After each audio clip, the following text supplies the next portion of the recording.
हे everyone, this is Manish and you are watching exam Marathi academy. तर मित्रांनो, आजच्या व्हिडिओत आपण तुमच्या अपकमिंग महाजेनको केमिस्ट एक्झामिनेशनसाठी मोस्ट इम्पॉर्टंट क्वेश्चन्स डिस्कस करणार आहोत। आणि जसं की मी प्रीवियस व्हिडिओत सांगितलं होतं, आपले हे दोन्ही कोर्स अपडेट झाले आहेत। यामध्ये मराठी ग्रामरचं PDF बुक ॲड केलेलं आहे आणि हा जो मॉक टेस्ट कोर्स आहे यामध्ये काही नवीन टेस्ट ॲड केलेले आहेत अँड PDF बुकच्या या कोर्समध्ये काही नवीन PDF बुक्स ॲड केलेले आहेत। ठीक आहे, तर ज्यांनी सुद्धा परचेस केले त्यांनी आपल्या ॲपमध्ये जाऊन चेक करायचं आहे। तर क्वेश्चन स्टार्ट करूया। The mole fraction of a solute in benzene solvent is 0.2. The molality of the solution will be. काय molality of the solution?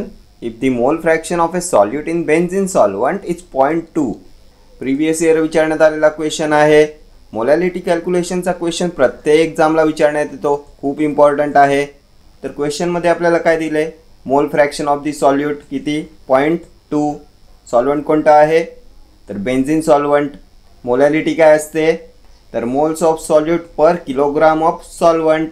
तर मग आता सगळ्यात आधी आपण कॅल्क्युलेट करूया moles of solute and solvent. आणि जर mole fraction of solute is 0.2 then the moles of solute are 0.2। Moles of solvent किती येईल? Moles of benzene solvent. तर आपण ॲज्युम करूया a total of 1 mole of solution.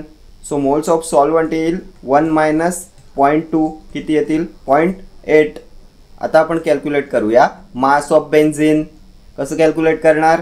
तर mass of benzene is equal two moles of benzene multiplied by molar mass of benzene. आता moles of benzene 0.8 इथे पाहिलं ना आपण। मोलार मास ऑफ बेन्झीन किती येईल? तर बेन्झीनचं मोलार मास असते 78 ग्राम पर मोल। कॅल्क्युलेट करा किती येईल? 8 8 जार 64, 4 8 7 जार 56, 56 प्लस 6 62। इथे 0.8 आहे, सो 62.4 येईल। आता आपण कॅल्क्युलेट करू शकतो मोलॅलिटी। काय पाहिलं आपण मोलॅलिटी? तर moles of solute divided by mass of solvent in kilograms. Moles of solute 0.2, mass of solvent in kilograms. तर 62.4 ला किलोग्राम्समध्ये कन्वर्ट करूया, किती येईल? तर 0.0624 येईल ना। आता आपण हे कॅल्क्युलेशनसाठी इझी करूया। इथे मल्टिप्लाइड बाय 10,000 करूया, इथे सुद्धा मल्टिप्लाइड बाय 10,000 करूया। काय येईल? तर 2000 डिवायडेड बाय 624 येईल ना। And when you solve this you will get approximately 3 as your answer. 6 3 जार 18 होतात, 6 4 जार 24 होतात। सो अप्रॉक्सिमेटली 3 पॉईंट समथिंग येईल ना तुमचा आन्सर। कोणत्या ऑप्शनमध्ये आहे चेक करा? तर 3.2 ऑप्शन सी येईल तुमचं correct answer. The molality of the solution will be 3.2 mole per kg। ठीक आहे, खूप इम्पॉर्टंट क्वेश्चन आहे तुमच्या अपकमिंग एक्झामिनेशन पॉईंट ऑफ व्ह्यूने। नेक्स्ट क्वेश्चन पाहूया। Nucleophile is a species that should have a pair of electrons to donate positive charge negative charge both A and C। Nucleophile is a species that should have. तर काय असते nucleophile? तर nucleophiles म्हणजे nucleus loving येईल ना। बघा, एक तर असते न्यूक्लियोफाइल आणि एक असते electrophile. Nucleophiles are lovers of nucleus and electrophiles are lovers of electrons. Nucleophiles donates करतात इलेक्ट्रॉन्स, हे ॲक्सेप्ट्स करतात electrons. Nucleophiles are electron rich and electrophiles are electron deficient. And nucleophile has a negative charge, electrophile has a positive charge. तर मग आता ऑप्शन्समध्ये बघा काय दिले?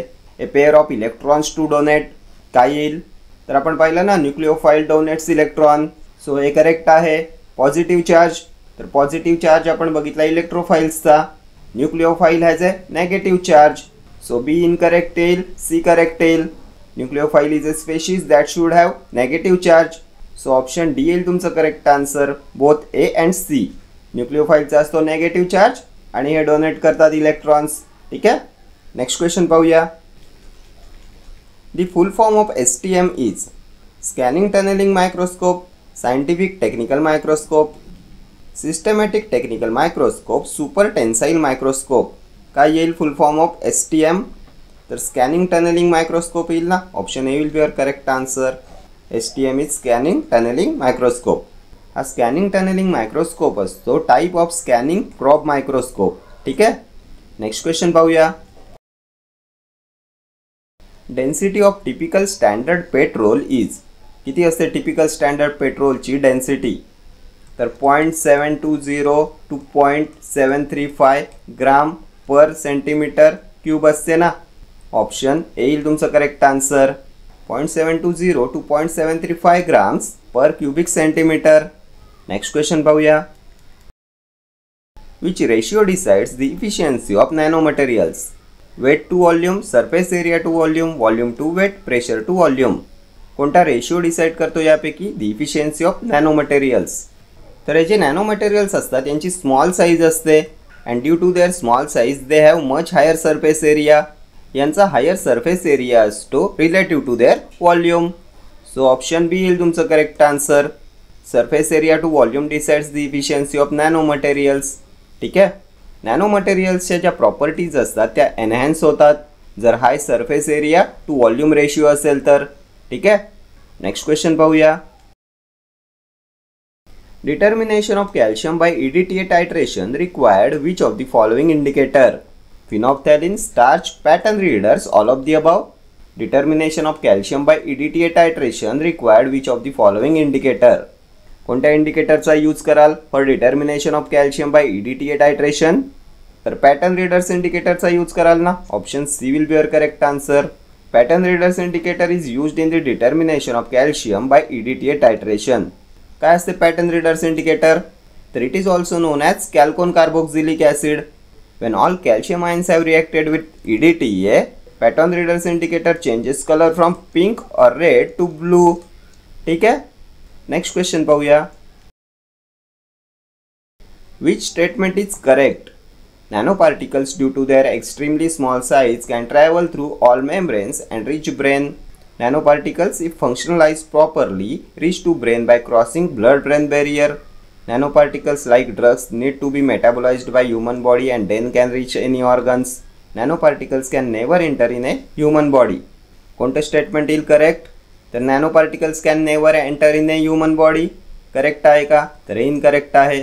नॅनोपार्टिकल्स can enter in a human body. The nanoparticles like drugs need to be metabolised by human body and then can reach any organs. हे सुद्धा incorrect आहे. The nanoparticles, if functionalized properly, reach to brain by crossing blood-brain barrier. Correct आहे ना हे? Option B येईल तुमचं correct answer. If functionalized properly, nanoparticles can reach to brain by crossing BBB, blood-brain barrier. ठीक है. Next question पाहूया. Name the compound present in the head of matchstick. Antimony disulfide, potassium chlorate and antimony trisulfide, white phosphorus and potassium chlorate, red phosphorus and potassium chlorate. कोणतं compound present असते in the head of matchstick? तर potassium chlorate and antimony trisulphide येईल ना. Option B येईल तुमचं correct answer. मॅचस्टिकच्या हेडमध्ये present असते potassium chlorate and antimony trisulphide. ठीक आहे. नेक्स्ट क्वेश्चन पाहूया. Which of the following is or are area of thrust in nano technology? Solar cells, targeted drug delivery, cancer treatment, all of the above. Area of thrust in nano technology. Important question आहे तुमच्या upcoming एक्झामिनेशनसाठी. काय येईल? तर कोणते असतात common areas of thrust in nano technology? तर यामध्ये बायोमेडिसिन येते, एनर्जी येते, इलेक्ट्रॉनिक्स येते, त्यानंतर मटेरियल सायन्स येते, फूड अँड ॲग्रिकल्चर येईल, एन्व्हिरॉन्मेंटल रिमेडिएशन येईल. So solar cells, targeted drug delivery, cancer treatment हे सर्व येईल. Option D will be your correct answer. These all are areas of thirst in nanotechnology. ठीक है. नेक्स्ट क्वेश्चन पाहूया. The iodine test with the result of intense blue color indicates the presence of starch, the presence of glucose, the presence of lipid or the presence of amino acid. काय येईल? Iodine test with the result of intense blue color indicates. काय indicate करतो intense blue colour in iodine test? तर जेव्हा iodine react करते with starch तेव्हा blue colour form होतो ना. आयोडीन स्टार्च कॉम्प्लेक्स फॉर्म होते. सो प्रेझेन्स ऑफ स्टार्च येईल ना. Option A will be your correct answer. When iodine interacts with starch it forms a complex resulting in a blue colour. ठीक आहे. Next question पाहूया. Rank the following series of atoms in order of increasing electronegativity. इलेक्ट्रोनेगेटिव्हिटीची increasing order ओळखायची आहे. तर कशी increase होते electronegativity periodic टेबलमध्ये? तर it increases across a period असते ना. Electronegativity increases across a period. का इन्क्रीज होते अक्रॉस द पिरियड, तर because of the number of charges on the nucleus increases, so that attracts the bonding pair of electrons more strongly. त्यामुळे electronegativity increases across a period and electronegativity decrease होते across moving down in a group. का decrease होते, तर due to an increase in the distance between the nucleus and the valence electron shell. जसं जसं आपण ग्रुपमध्ये down साईडला move करतो तसं न्यूक्लियस अँड व्हॅलन्स शेलच्या मधलं डिस्टन्स इन्क्रीज होते. So electronegativity decreases across moving down in a group. तर मग आता जर from left to right electronegativity increase होईल तर मग काय येईल correct order of increasing electronegativity, nitrogen, oxygen, fluorine, phosphorus, arsenic. तर काय असते नायट्रोजनची पोझिशन, तर ग्रुप 15 मध्ये सिच्युएटेड असतो ना नायट्रोजन. ऑक्सिजन, तर ऑक्सिजन बिलॉंग्स टू ग्रुप 16. त्यानंतर fluorine is the most electronegative element on the periodic table. Fluorine has the strongest ability to attract electrons. ऑक्सिजनसुद्धा हायली इलेक्ट्रोनेगेटिव्ह असतो, but the most electronegative element on the periodic table is fluorine. इथे आपल्याला fluorine most इलेक्ट्रोनेगेटिव्ह फक्त एकाच ऑप्शनमध्ये दिलं आहे, option C मध्ये आहे. सो ऑप्शन सीच येईल तुमचं करेक्ट आन्सर. फ्लोरीन नंतर येतो ऑक्सिजन, त्यानंतर येईल नायट्रोजन, फॉस्फरस आणि त्यानंतर येते आर्सेनिक. आर्सेनिक अँड फॉस्फरससुद्धा असतो ग्रुप 15 मध्ये. आर्सेनिकची इलेक्ट्रोनेगेटिव्हिटी कमी असते as compare to the other elements because याची पोझिशन डाऊन साईडला असते इन दी ग्रुप. ठीक आहे, नेक्स्ट क्वेश्चन पाहूया. Cell membranes are made up with sterols, triglycerides, phospholipids, oleic acid. तर कशापासून बनलेले असतात सेल मेम्ब्रेन्स, तर cells membrane are made up with phospholipids, त्यानंतर प्रोटीन्स, कार्बोहायड्रेट्स, कोलेस्टेरॉल. काय आहे ऑप्शन्समध्ये, तर sterols, triglyceride, phospholipids. Option C तुमचं correct answer. Cell membranes are made up with phospholipids, carbohydrate, cholesterol and proteins. ठीक आहे, हे जे फॉस्फोलिपिड्स असतात हे प्रोव्हाइड करतात basic structural framework to the cell membranes. ठीक आहे, नेक्स्ट क्वेश्चन पाहूया. What is responsible for conjugated bilirubin in the liver and facilitating its excretion? UDP glucuronosyl transferase, N-acetyl transferase, pseudocholinesterase, vitamin K epoxide reductase. What is responsible for conjugated bilirubin in the liver and facilitating its excretion? काय responsible असते for conjugated bilirubin in the liver आणि याच्या एक्सक्रिशनला facilitate करते, तर UDPGT येईल ना. UDP ग्लुकुरोनोसिल transferase हे एक एन्झाईम आहे. Uridine diphosphoglucuronic glucuronosyl transferase. Next question पाहूया. Most common acid used as food additive is citric acid, sulphuric acid, nitric acid, adipic acid.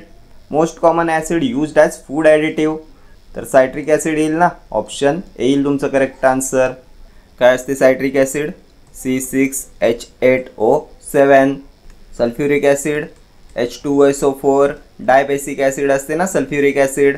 Sulphuric acid is also known as oil of vitriol. Nitric acid HNO3. Nitric acid ॲक्वारेजियामध्ये असते ना nitric acid. Aqua regia is a mixture of nitric acid and hydrochloric acid. ॲक्वारेजियाला म्हणतात royal water.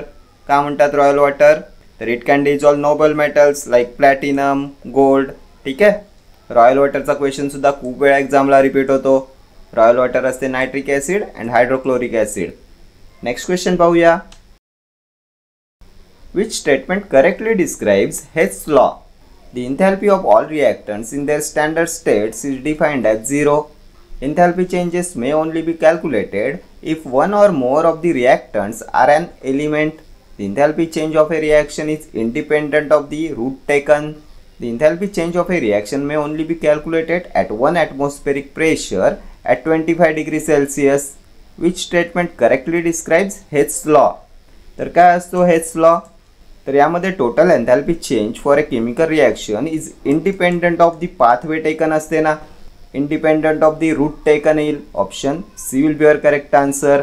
The enthalpy change of a reaction is independent of the route taken. यामध्ये एन्थॅल्पीमध्ये जो overall change असतो तो सेम असतो regardless of how many steps are involved in the reaction. Independent of the route taken. ठीक आहे, next question पाहूया. Isoelectric point of amino acid is. Previous year question आहे. काय असतो isoelectric point of amino acid? तर half pKa first to pKa second येईल ना, option A येईल तुमचं correct answer. Half pKa first plus pKa second असतो isoelectric point of amino acid. Next question पाहूया. Among the four metals, which one is not considered as toxic to human body? Arsenic, lead, cadmium, zinc. तर आपण zinc supplement घेतो ना, हे essential असते. Option D येईल तुमचं correct answer. Zinc is not toxic to human body. बाकी arsenic, lead, cadmium these are considered as toxic to human body. ठीक आहे. नेक्स्ट क्वेश्चन पाहूया. The dash point of a liquid is the lowest temperature at which application of flame causes the vapor above the sample to ignite. Ignition point, flash point, aniline point, all of the above. Point of a liquid is the lowest temperature at which application of flame causes the vapor above the sample to ignite. कोणता point असतो? तर flash point असतो ना, option B. The flash point of a material is the lowest temperature at which vapors of the material will ignite. Next question पाहूया. Which of the following substance is used to make petroleum product miscible in aniline? Glycerols, aldehydes, narrow cut aliphatic, high aromatic naphtha. Substance used to make petroleum product miscible in aniline. कोणता substance येईल? तर glycerols येईल ना, option येईल तुमचं correct answer. Glycerol use to make petroleum product miscible in aniline. Next question पाहूया.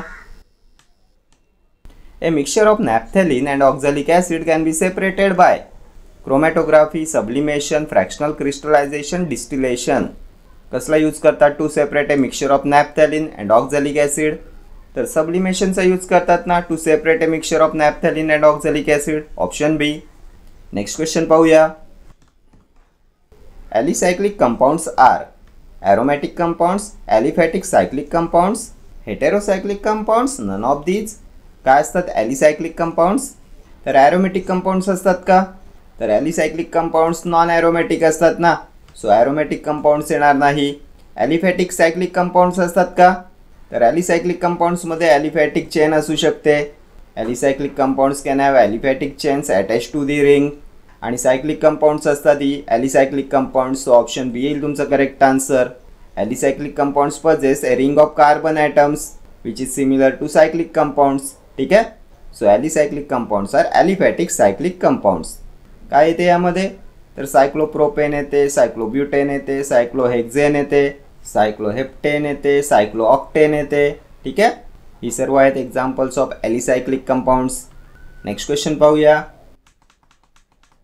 The purity of an organic solid is determined by density, melting point, mixed melting point, molecular mass. कशाने determine करतात purity of an organic solid? तर it is determined by mixed melting point, option C येईल तुमचं correct answer. The purity of an organic solid is determined by mixed melting point. ठीक आहे. Next question पाहूया. Which of the following is non benzenoid aromatic compound? Aniline, benzoic acid, anthracene, tropolone. Non benzenoid aromatic compound कोणतं येईल? तर tropolone येईल ना, option D येईल तुमचं correct answer. Tropolone is a non benzenoid aromatic compound. ठीक आहे. काय असते ट्रोपोलॉन? तर C7H6O2 tropolone. It is a cyclic ketone with 7 membered aromatic ring and it has a hydroxyl group at second position. कसं असते याचं स्ट्रक्चर? तर 7 membered ring असते ना, 7 membered ring, cyclic ketone with 7 membered ring and hydroxyl group at second position. ठीक आहे. Tropolone. Next question पाहूया. The gas which reacts with haemoglobin in blood is CO, SO2, CO2, NO. कोणता gas react करतो with haemoglobin in blood? तर carbon monoxide असतो ना, option येईल तुमचं करेक्ट आन्सर. नेक्स्ट क्वेश्चन पाहूया. Which of the following is an amorphous solid? कोणता आहे यापैकी amorphous solid? Graphite, quartz glass, Chrome ॲलम, silicon carbide. Amorphous solid काय येईल? तर हे जे अमॉर्फस सॉलिड्स असतात त्यांचं एक डेफिनाइट क्रिस्टलाइन स्ट्रक्चर नसते. मीन्स याचे जे मॉलिक्युल्स असतात ते रेग्युलर पॅटर्नमध्ये अरेंज नसतात आणि त्यामुळे हे सडनली ब्रेक होऊ शकतात. ग्लास असते ना तुमच्या अमॉर्फस सॉलिडचं एक्झाम्पल, सो क्वार्ट्ज ग्लास येईल ना तुमचं answer, option B. Quartz glass is an example of amorphous solid. ठीक आहे. तर हे सर्व क्वेश्चन्स तुमच्या अपकमिंग महाजेनको केमिस्ट एक्झामिनेशनसाठी मोस्ट इम्पॉर्टंट क्वेश्चन्स असणार आहेत. प्रिव्हियस इयर क्वेश्चन्ससुद्धा यात इन्क्लूड आहेत. ठीक आहे, तर या व्हिडिओत इतकंच. भेटूया नेक्स्ट व्हिडिओमध्ये असेच काही महत्त्वाचे क्वेश्चन्स घेऊन. Till then do like, share, comment and subscribe to my channel. Thank you.